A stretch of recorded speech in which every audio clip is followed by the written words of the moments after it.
विभिन्न शासकों के उपनाम और उपाधियों के प्रश्न मोस्ट इंपोर्टेंट है, बार बार परीक्षा में पूछे जाते हैं, याद करिएगा। आज पार्ट 2 में हम अन्य राजवंश के ऊपर बात करेंगे। शाकंभरी के चौहान शासकों में अर्णोराज को आनाजी कहा जाता है। सोमेश्वर की उपाधि प्रताप लंकेश्वर मिलती है। विग्रहराज चतुर्थ को ही कहा जाता है बीसल देव। पृथ्वीराज चौहान तृतीय जी को कहा जाता है दल पुंगल यानी कि विश्व विजेता। और राय पिथोरा कछवा शासकों के संस्थापक दुल्ले राय, तेजकरण और ढोला का ही उपनाम है शाला कुमार। भारमल और भगवंत दास को अकबर ने अमीर उल उमरा की उपाधि दी थी। मानसिंह को अकबर ने फरजंद यानी कि बेटा की उपाधि दी थी। इसके साथ साथ इन्हें मिर्जा राजा भी कहा जाता है। जयसिंह फर्स्ट को मिर्जा राजा की उपाधि 1637 में कंधार अभियान के समय शाहजहां ने दी थी। ये प्रश्न एग्जाम में पूछा जा चुका है। जयसिंह सेकंड को सवाई की उपाधि औरंगजेब ने दी थी।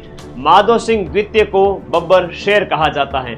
मारवाड़ के अजीत सिंह को गौरीशंकर हीराचंद ओझा जी ने कान का कच्चा राजा कहा था। इन्हीं के ही संरक्षक दुर्गादास राठौड़ को कर्नल जेम्स टॉड ने राठौड़ों का यूसीलेस, मारवाड़ का उद्धारक और अणबिंदिया मोती कहा है। किशनगढ़ के सावंत सिंह को नागरीदास कहा जाता है। मंडोर के गुर्जर प्रतिहार वंश के संस्थापक हरिश्चंद्र को रोहिलद्दी कहा जाता है।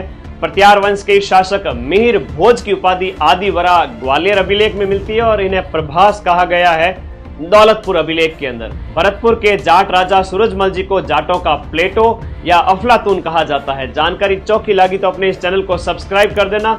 शिक्षक दिवस 5 सितंबर की सभी को शुभकामनाएं और ढेर सारा आशीर्वाद। माइंड मैप ऐप पर सभी कोर्सेज बहुत कम कीमत पर आप लोगों के लिए उपलब्ध कराए गए हैं। सभी विद्यार्थी ज्वाइन करके पढ़ते रहें। मां सरस्वती और मेरा आशीर्वाद आप सभी के साथ में है। आप सभी का सिलेक्शन जरूर होगा।